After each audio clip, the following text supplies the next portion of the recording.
modelo italiana, foi morta a facadas em uma varanda em Milão. E o principal suspeito é seu namorado mais velho. Segundo autoridades italianas, ele foi pego em flagrante durante o ato.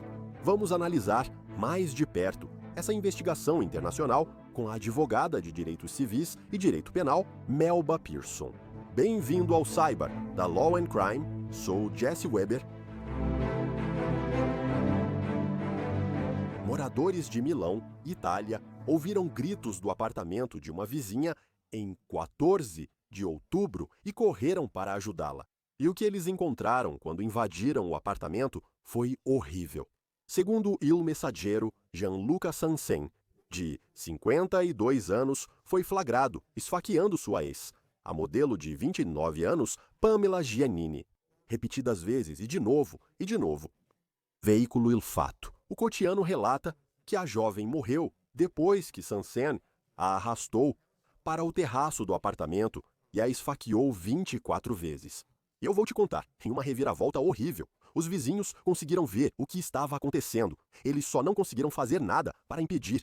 Agora, antes de entrar nisso, antes de entrar nos detalhes do que aconteceu naquela noite, eu preciso te contar um pouco mais sobre as pessoas envolvidas aqui, ok? Para você entender melhor. Segundo o Il Giorno, Pamela era de Bergamo, no norte da Itália. Há 10 anos, quando ela tinha 19 anos, ela participou de um reality show italiano de namoro chamado A Ilha de Adão e Eva, que aparentemente envolve os participantes competindo nus.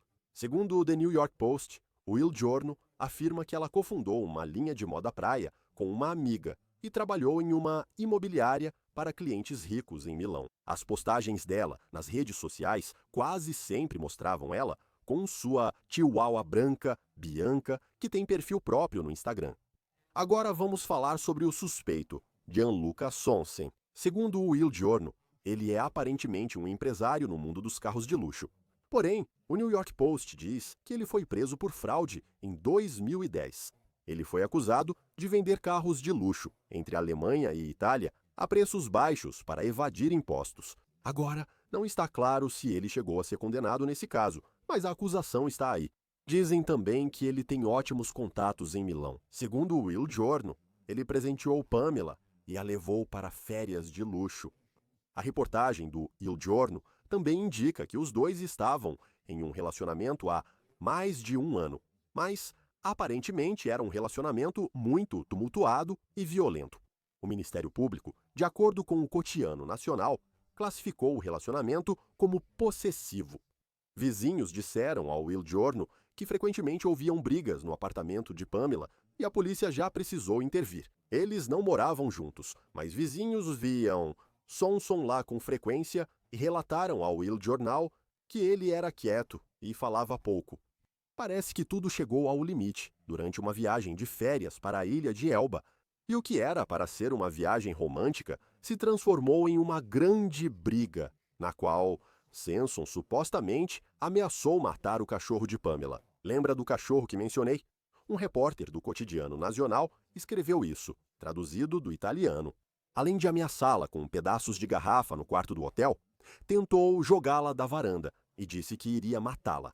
Funcionários do hotel precisaram intervir para acalmar e remover o homem, de 52 anos. Amigos da família disseram à mídia italiana que Pamela queria deixar esse cara. Mas o Leunion Sarda relata que Sansen havia ameaçado matar ela e a mãe dela se ela terminasse o relacionamento.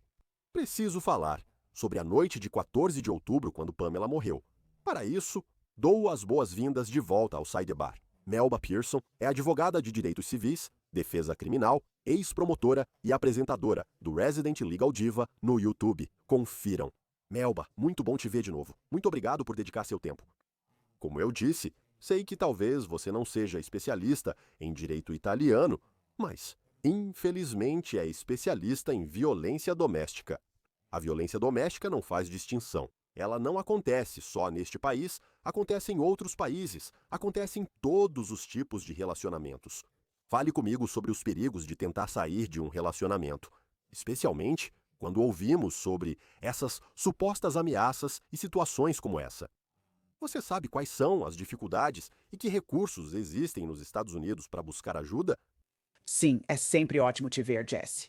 E antes de tudo, quero destacar que este mês é o mês de conscientização sobre a violência doméstica, que acontece todo mês de outubro.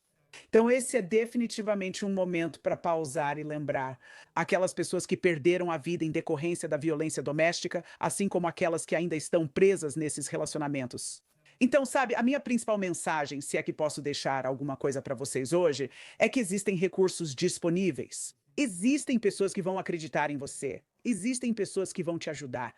Então, nos Estados Unidos, nós temos a Linha Direta Nacional de Violência Doméstica, que é uma ótima organização. Infelizmente, houve cortes federais no financiamento de algumas organizações de combate à violência doméstica, mas elas continuam atuando. Então, vamos deixar isso claro. Apesar de talvez ser, você sabe, uma equipe um pouco reduzida, elas ainda estão lutando pela missão delas. Você conta com a linha direta de conscientização sobre violência doméstica e organizações como a RAINN. Novamente, elas lidam tanto com abuso sexual quanto com violência doméstica. Então, essas são algumas formas de você conseguir apoio. Só tome muito cuidado ao fazer isso. Por exemplo, talvez você não queira procurar esses recursos em um computador compartilhado. Talvez você queira ir até a biblioteca ou usar o celular de uma amiga ou algo assim, para que você ainda consiga se manter segura. Mas, Jessie, o pior e mais assustador momento para uma sobrevivente de violência doméstica é quando ela tenta sair do relacionamento. Isso porque os agressores, lembre-se, tudo isso é sobre poder. Isso não tem nada a ver com amor, não tem a ver com nada além de poder puro e bruto.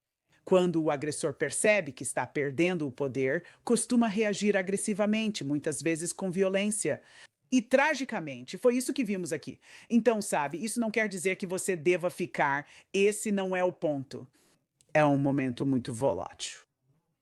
Torna-se fundamental que você encontre segurança e recursos para que consiga sair do outro lado disso.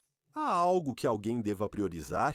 Ou talvez a melhor pergunta seja: o que alguém nessa situação não deveria fazer? E isso. Bem, o que elas não deveriam fazer é ficar. Vamos começar por aí, porque, de novo, nesses relacionamentos nunca melhora, não melhora. Então, sair é fundamental. Acho importante acionar as autoridades se você se sentir confortável. Assim, você pode avisar os policiais que há uma situação e talvez eles possam fazer patrulhas extras perto da sua casa. Com certeza, avise seus vizinhos e amigos. Olha, se vocês virem alguém rondando meu apartamento, meu trabalho ou algo assim, por favor, chamem a polícia. Acho que outra coisa que as sobreviventes não devem fazer é se calar. Porque, de novo, tem aquela vergonha que aparece, tipo, eu não quero que as pessoas saibam da minha vida disso e daquilo. Mas se as pessoas não souberem que você está em perigo, elas podem ignorar sinais que poderiam ter feito com que elas procurassem as autoridades. Se elas vissem seu ex no estacionamento do trabalho, poderiam agir antes de você sair e evitar algo ruim. Acho fundamental que as sobreviventes não sofram em silêncio e contem para as pessoas. Sansen teria esfaqueado Pamela 24 vezes. Dizem que esfaquear costuma ser um crime bastante pessoal. O que esse número de ferimentos te diz? O que isso te diz sobre esse suspeito? O que isso te diz sobre esse crime? Pura raiva, pura fúria. Como você ousa me deixar? Como você ousa, sabe, tentar afirmar o seu próprio poder? Sou sua, você me pertence, entende? E, de novo, só por causa do número, ele estava claramente furioso. Agora, isso não diminui a intenção, porque, claro, a lei italiana é muito diferente em termos de como eles formulam as coisas. E você sabe potencialmente a sentença, mas a mentalidade ainda é a mesma em termos disso. Ele foi até aquela casa com a intenção de matá-la, e isso ficou evidente quando ele tentou se matar depois para escapar da responsabilidade. Então, esse número de facadas mostra novamente aquela fúria, aquela raiva e como você ousa tentar me deixar. Você é minha posse. Vamos falar sobre os detalhes desse ataque naquela noite. É perturbador, mas o ex de Pamela, que foi identificado pelo Quotidiano Nazionale apenas como Francesco, estava ao telefone com ela, aparentemente. E não está claro se eles estavam trocando mensagens ou se realmente estavam conversando um com o outro. Mas Pamela teria dito a ele, de acordo com Leunion Sarda: "Estou com medo." Ele tinha uma chave duplicada e invadiu. "Não sei o que fazer. Chame a polícia." Francesco fez isso agora. Ele contatou as autoridades. Elas correram ao apartamento e, ao chegarem, precisaram ser deixadas entrar. Então, Will Giorno relata que eles tocaram o interfone do apartamento número 33 de Pamela, e foi aí que ela fez algo realmente interessante. Então, ela respondeu pelo interfone dizendo "Só Glovo", que aparentemente é um serviço de entrega na Europa. É similar ao Uber Eats ou Instacart. É nisso que acreditamos. E há especulações de que Pamela estava, na verdade, tentando deixá-los entrar sem alertar Samson sobre o que estava acontecendo. Segundo Will Giorno, ela não conseguiu chegar ao interfone. Mas, Melba, isso é muito inteligente. Fico me perguntando se você já viu isso antes. Sim, absolutamente. Porque, vamos supor, se você está ao telefone com a polícia, você tem que fingir tipo: "Oi, amiga, você quer se encontrar para um café ou algo assim?" Isso, sabe? Você tenta disfarçar para não alertar o seu agressor. E eles não têm a oportunidade de tentar arrancar o telefone de você e interromper o contato, ou de te machucar nesse processo. Porque talvez, sabe, nesse momento você consegue manter a pessoa afastada e agora pode tentar pedir ajuda, fazer uma ligação. Mas ao dizer oi, sabe, polícia vem aqui, isso pode agravar a situação e piorá-la. Então, infelizmente, as vítimas estão nesse lugar onde precisam acalmar a situação enquanto tentam encontrar uma maneira de sair e ficar em segurança. Meu coração se parte por ela não ter chegado a tempo até eles.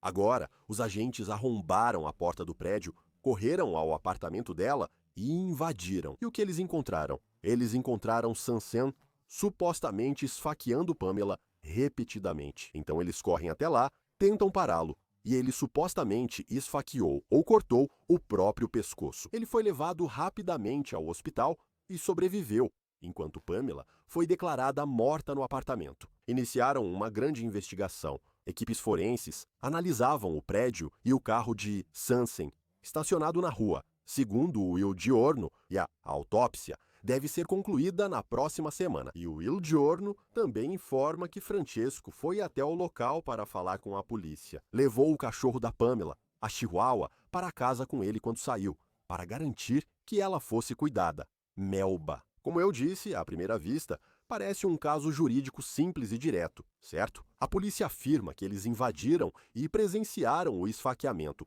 Qual é a investigação? Que evidências precisam coletar? Do ponto de vista forense, que respostas eles buscam? Não sei se são exatamente respostas, mas só por ser um caso simples e direto que os policiais viram o que aconteceu. Isso não tira, sabe, em primeiro lugar, a importância de preservar qualquer evidência, certo? Então, seja a faca, seja a roupa, tudo isso, para que as provas forenses possam ser usadas no julgamento. Além disso, tentando, digamos, se ele tirou o telefone dela aqui nos Estados Unidos, por exemplo, no estado da Flórida, e foi aqui que passei minha carreira como promotora, sabe? Negar a alguém o telefone ou negar a possibilidade de ligar para o 911 é uma acusação separada. Então, esse tipo de coisa, sabe? Então, recuperar o telefone pode ser importante sob esse ponto de vista. E, sabe, novamente, se houver qualquer outra evidência que mostre que os dois tinham um relacionamento, talvez haja fotos espalhadas por aí, algo assim. Novamente, para mostrar que os dois tinham um relacionamento, pois estou comparando com os Estados Unidos, a ré não precisa falar. Então, talvez você queira trazer mais desses tipos de contextos e informações circunstanciais e probatórias para a discussão. Isso pode fazer parte disso. E uma autópsia mostraria que a causa e o meio foram homicídio. Novamente, o visual serviria, mas pode haver certos pré-requisitos que o tribunal exigiria. Agora, o Will Mesogero relata que Sonsen passou uma noite no hospital. Depois, ele foi transferido para a prisão San Vitor, onde, segundo relatos, está isolado dos demais presos. A promotora Alessia Minigazzo, que atua em casos de violência de gênero, segundo Will Giorno, acusou Samson de assassinato. Premeditação, perseguição e feminicídio são fatores agravantes, segundo o New York Post. E o Post também informa que, na Itália, feminicídio se refere ao assassinato de uma mulher por motivos de gênero ou violência doméstica. A imprensa relata que Sansen ficou em silêncio e não falou aos investigadores nem ao juiz na primeira audiência no tribunal. Segundo Will Messaggero, a advogada, nomeada pelo tribunal, Simona Luceri, disse na quinta-feira, 2 dias após o esfaqueamento, que ele não está muito lúcido. Ele já nomeou um advogado com quem decidirá a estratégia processual. Ele ainda não está totalmente ciente do que aconteceu. Agora, Melba, aqui nos Estados Unidos, nós falaríamos sobre competência, certo? Nós falaríamos sobre se ele compreende, você sabe, de fato, o processo criminal. Ele pode ajudar em sua própria defesa? Ele entende as acusações. Você também se pergunta insanidade? Você consegue compreender a gravidade do seu crime naquele momento? Você conseguia distinguir entre o certo e o errado? Você conseguia conformar suas ações à lei? Eu pesquisei brevemente se insanidade é uma possível defesa na Itália. Aparentemente sim. Mas não posso afirmar com total certeza. Mas me fale, de modo geral, isso realmente é uma defesa viável em uma situação brutal de violência doméstica como essa? Sim, é um crime horrível, mas a ideia de isso estar acontecendo, ele supostamente fazendo isso, e a polícia chegando enquanto ele ainda tentava, é chocante, sabe? Você fica se perguntando se saúde mental vai ser a única defesa para um advogado de defesa. Quero dizer, olha, pensando nos Estados Unidos, todo mundo tem direito a uma defesa. Eles não têm direito garantido a uma boa ou vencedora defesa, mas sim a uma defesa. Então, sabe, se saúde mental é o que eles têm para tentar seguir em frente, é isso, sabe? Acho que provavelmente é a opção mais viável de todas. Porque, sabe, o argumento pode ser que, bem, ele teve, sabe, basicamente um rompimento com a realidade, como se fosse uma quebra temporal. No sentido de que, sabe, algo aconteceu, talvez seja esquizofrenia, talvez seja, sabe, algo nesse sentido. Mas, de novo, seria forçado, principalmente se ele não tinha histórico de doença mental ou surtos psicológicos. Alguém pode testemunhar isso? Sabe, isso é algo que acontece com ele quando, não sei, ele bebe demais ou se está sob estresse ou algo assim.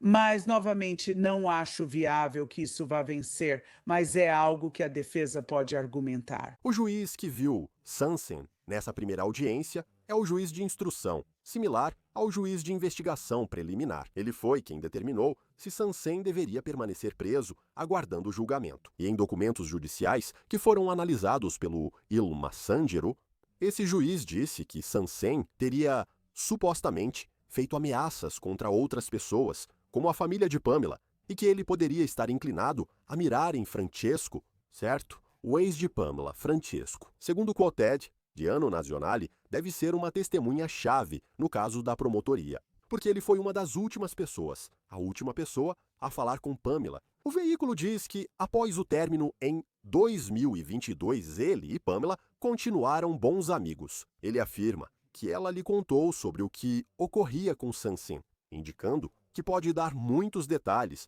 do que Pamela disse ter acontecido. Francesco disse ao veículo de notícias que Pamela era frequentemente espancada violentamente e Sansen supostamente ameaçava matá-la. As declarações traduzidas dele incluem, abre aspas, a cada 20 dias, mais ou menos, havia episódios de violência física. Agora, Francesco diz que, no início do ano, Sansen foi à casa da mãe de Pamela e mandou um vídeo para ela como prova. Sansen teria dito, se você me deixar, eu mato ela, Melba. Entendeu? Legalmente, não sei se isso seria boato nos Estados Unidos da América ou se investigadores podem usá-lo para verificação, mas definitivamente é uma parte importante da história. Com certeza, porque de certa forma ele é uma testemunha auditiva, já que pode ter ouvido o início do ataque, sabe? Ai, meu Deus, algo está acontecendo na minha porta, ele está arrombando minha porta, algo assim. E isso seria admissível justamente como uma exclamação espontânea, no sentido de mostrar o estado mental dela naquele momento. Então, sim, ele vai ser uma testemunha absolutamente fundamental. E a maioria das declarações será aceita. E, claro, isso pode ser corroborado pela polícia. Eles acabaram arrombando a porta, mas o que o réu ouviu são táticas clássicas de violência doméstica, como ameaçar membros da família, ameaçar o animal de estimação da família. Essa é uma situação comum em que o réu pode, sabe, ou o agressor faria isso. Então, sabe, sabendo que a vítima ama seu animal de estimação, tenta machucá-lo como uma forma de ferir ou controlar a vítima. O mesmo com crianças. Então, sabe, de novo, existem tantas táticas diferentes que os agressores usam para tentar manter esse controle e esse poder sobre a sobrevivente, mantendo-a com medo. Agora, Quando os policiais revistaram a casa de Samson, eles encontraram várias armas. Isso de acordo com documentos que foram analisados por Il Massageiro, incluindo 10 facas e pistolas. Elisa B. Esta é a amiga e sócia de negócios de Pamela, que começou a linha de trajes de banho com ela. Publicou no Instagram que Samson era louca e que estava devastada por não poder envelhecer com a amiga. Ela comentou à imprensa sobre o relacionamento de Pamela com Samson e suas tentativas de afastá-la dele. Il Massageiro conta que disse, traduzido do italiano: "Ontem almoçamos em Lugano. Ela queria conversar comigo porque ia estudar psicologia na universidade. Eu tive que explicar para ela como funcionava a plataforma online da universidade. Ela estava muito feliz. Ela ia ser tia e isso a deixava muito feliz." Com Gianluca, parecia que o relacionamento tinha se estabilizado, mas talvez tenha sido um erro confiar em alguém que não queria fazer o bem. Ela estava indecisa se denunciava ele. Não sei se ela fez isso. Melba, o que você tira disso? É simplesmente de partir o coração. De novo, quero dizer, a amiga estava lá e tentou apoiar. E eu sei que a amiga deve estar completamente devastada. E se questionando se poderia ter feito algo mais para ajudar e salvar a amiga. Na verdade, ela provavelmente fez o melhor possível. Quer dizer, ninguém tem uma bola de cristal, sabe? Uma habilidade de prever o futuro para saber que, se eu fizer isso, vai evitar aquilo, entende?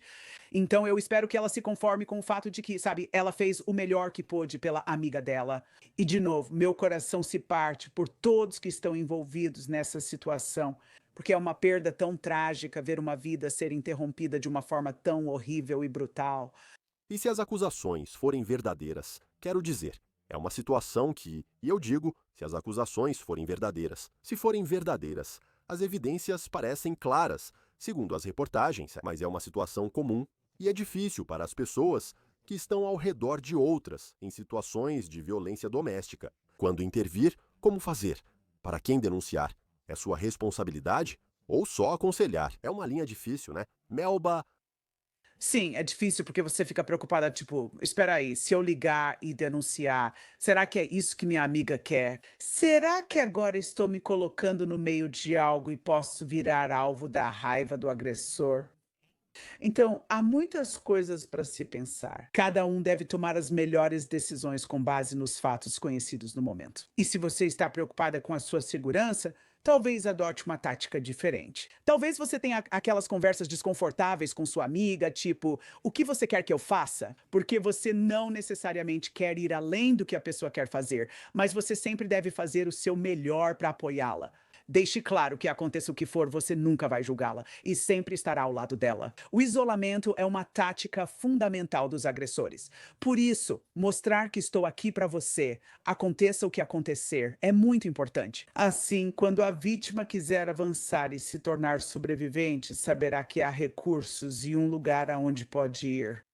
Melba Pearson, obrigado por vir. Foi ótimo te ver. Foi ótimo te ver, Jesse. Se cuida. Isso é tudo por agora no Sidebar. Obrigado por nos acompanharem. Inscreva-se no YouTube, Apple Podcasts, Spotify ou onde ouvir seu podcast. Siga-me no X ou Instagram. Eu sou Jesse Weber. Falo com vocês na próxima vez.